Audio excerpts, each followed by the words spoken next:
May experience ako dati na yung dahilan kung bakit parang late ko natutunan yung mga bagay na dapat sa stage na to, sa normal na tao, alam na nila. Parang nangyari yan nung elementary. Meron tayong mga presentation sa school niyan.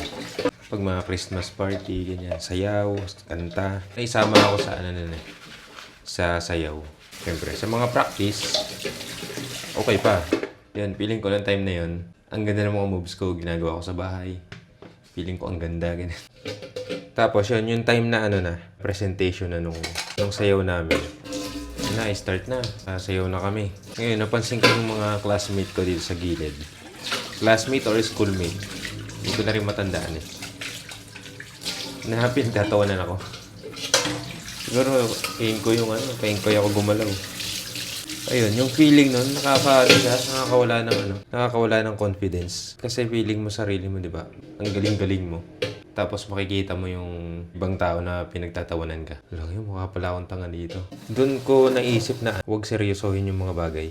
Meron pa isang beses, invite kami dun sa bahay nung kaklase namin nung elementary. Malapit lang din sa school. Parang tinuruan tayo na pagkakain, wag bukas yung bibig. Parang pag may subo ka, ganun-ganun lang. So yun, in-apply ko yun kasi nga tinuro na good manners daw yun, na wag ibubuka yung bibig habang kumakain. Ngayon, may napansin sa mga classmate ko rin. Ayun, parang pinagtatawanan ako na parang ganun kumain, parang sobrang formal. So yun, parang tumatak sa akin na parang nakakatuwa pala ayusin yung sarili. Ang naging response ko dun, parang lagi kong kinikeng ko yung mga bagay. Wala na akong masyadong sineseryoso.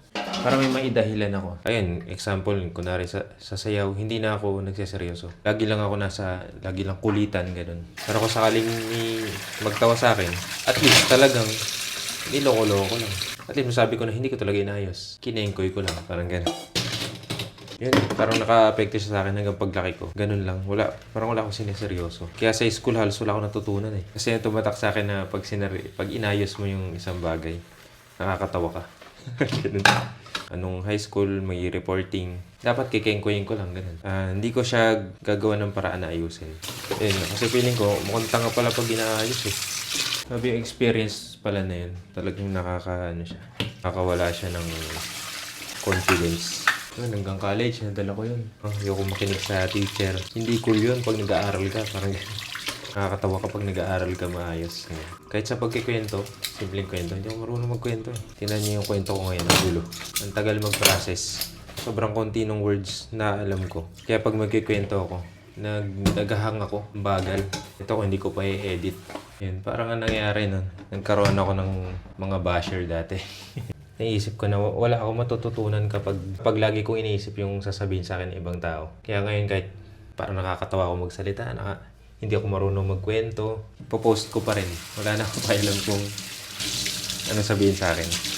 Kaya hindi mawawala yan. Lagi rin sinasabi yan nung mga nagko-content din. Hindi talaga mawawala yung bashing na yan. Accept mo na hindi mawawala yan. Meron at meron talaga yan. Kahit anong gawin mo. Kung naka-experience ka rin nung na-experience ko, tuloy mo lang yung mga trip mong gawin. Hindi na mawawala yan yung tatawa sa'yo, magbabash sa'yo. Kung feeling mo, mag-grow ka dahil sa ginagawa mo, tuloy mo lang. Huwag mo lang pansinin yung mga magbabash sa'yo. Kung umabot ka rito sa video na to, thank you sa panonood. And huwag ka sanang mapigilan ng mga gusto mong gawin. Dahil nag-aalala ka sa sasabihin ng ibang tao. Tuloy mo lang yung mga trip mo. And yun lang. Thank you po.